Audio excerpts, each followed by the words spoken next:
Welcome back, guys. It's time for part 3 of the early Muslim expansion. We got Khalid, we got Yarmouk, we got Yesaya. I think that's how you say it. Anyway, where we're at right now, we just did the Battle of the Chains. They pushed through the Muslim Caliphate. Basically just pushed through.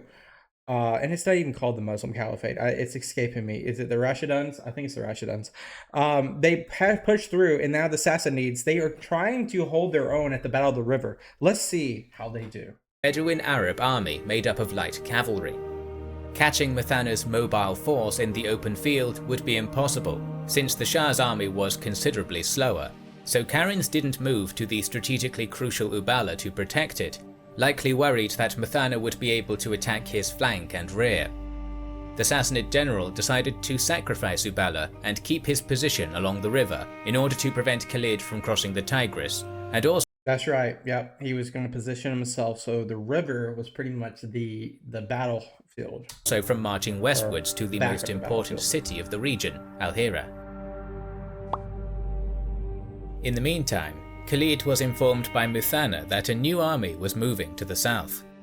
The Sassanid position left him no other way to advance. Using the whole army to take Uballa might have entrapped him, so only a small group was sent to take it, while Khalid went on and united with Muthanna. The battle that is now known as the Battle of the River took place in the 3rd week of April. The Sassanids had anywhere from 25 to 50,000 troops. Dang. That's a lot. Depending on the sources, while Khalid commanded around 18,000, as he was able to reinforce his army by recruiting from the local Arab tribes. That's right, they did that. That's a huge mismatch. The sources for this battle are conflicted, so we will try to do our best to form a coherent narrative. Before the armies formed up in the morning, Khalid personally scouted the positions of Karinz's forces and was now sure that winning a set-piece battle was his only option to continue the campaign. He returned, and the armies started to get into formation, both having a similar structure with infantry in the center and cavalry on the wings. The Sassanid army was deeper, as its commander made no attempts to widen his front and outflank the enemy, probably relying on the superiority of his troops and the fact that his second rank would be fresh when the time came. The battle started with Karinz calling for a duel. We saw this last time, and they lost. Let's see what happens this time. According to the Sassanid sources, duels were a way for the commanders to prove to the troops that they were ready to fall for them, so a personal combat between champions was a usual sight. Yeah. Khalid wanted to answer the call, but one of the duelists who was near him galloped towards the Sassanid commander, and Khalid stayed back. In the ensuing duel, the Arab fighter was able to defeat his opponent. That demoralized the Sassanids, so Qubaz and Anushjan were probably forced to march forward and demand— Wait, who did he beat? When the time came. The battle started with Karinz calling for a duel. Karinz died? Dang. Groups that will side galloped. That demoralized the Sassanids, so Qubaz and Anushjan were probably forced to march forward and demand another duel to restore their morale. The Muslim wing commanders Asim and Adi galloped to them. Soon, the Sassanid commanders were dead, and Khalid ordered his entire army forward. Oh no.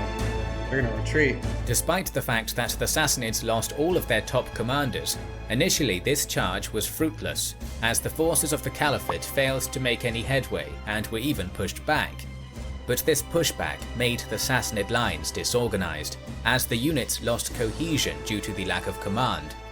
Khalid was able to exploit this, and his counterattack created even more holes in the enemy formation. The rear of the Sassanid army attempted to retreat, while the front was still fighting. Oh, dang. However, left with no support, the front was soon massacred. Lightly equipped and fast Muslim troops were able to catch up to the fleeing Sassanids with ease, and the battle restarted along the river. The sources do not give a clear picture of what happened here, but most of the Sassanid losses occurred in that area, as some were killed, some drowned, and some were able to cross the river. By the end of the battle, the Shah's Dang, they were outmatched, like 2-1 almost. army lost anywhere from 15 to 30,000 troops, while Khalid's casualties were in the hundreds. What kind of technology did they possess militarily to do that? After the victory at the Battle of the River, Khalid didn't cross into central Iraq, probably for a variety of reasons. Firstly, he needed to create a new administration in the region and start collecting taxes. Secondly, moving into the Sassanid Empire would have stretched his supply lines, and would have put him into territory with no Arab tribes. On top of that, Khalid liked to fight on the edges of deserts, which gave him the opportunity to outmaneuver his opponents when needed. The Caliphate's commander established a new authority in the province, with its inhabitants starting to pay the jizya tax. Simultaneously, scouts from the local tribes were sent to the west and north to discover if the Sassanids had more armies nearby.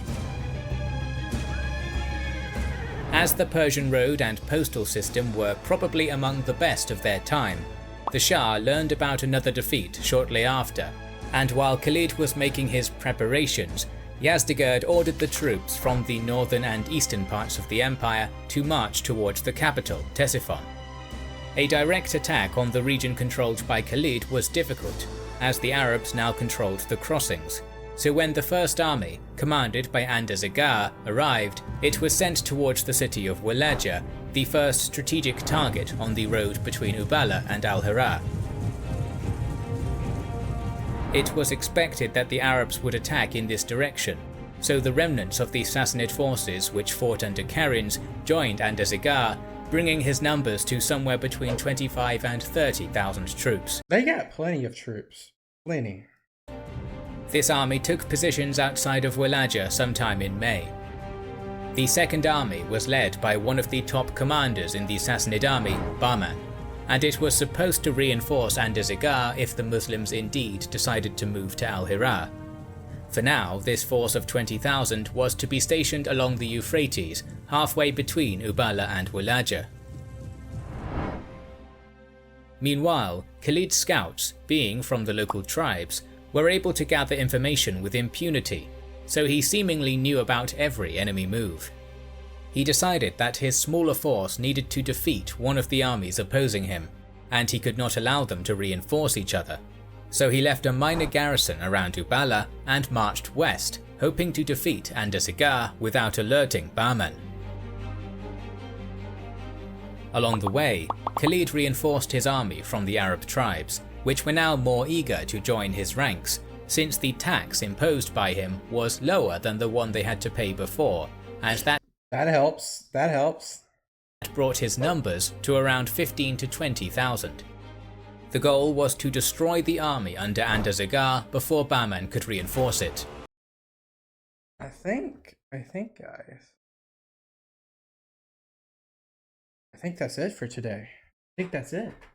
The Battle of the River kind of led to a post going back to the Shah. They crushed them, by the way, the Battle of the River. Another duel, another fail.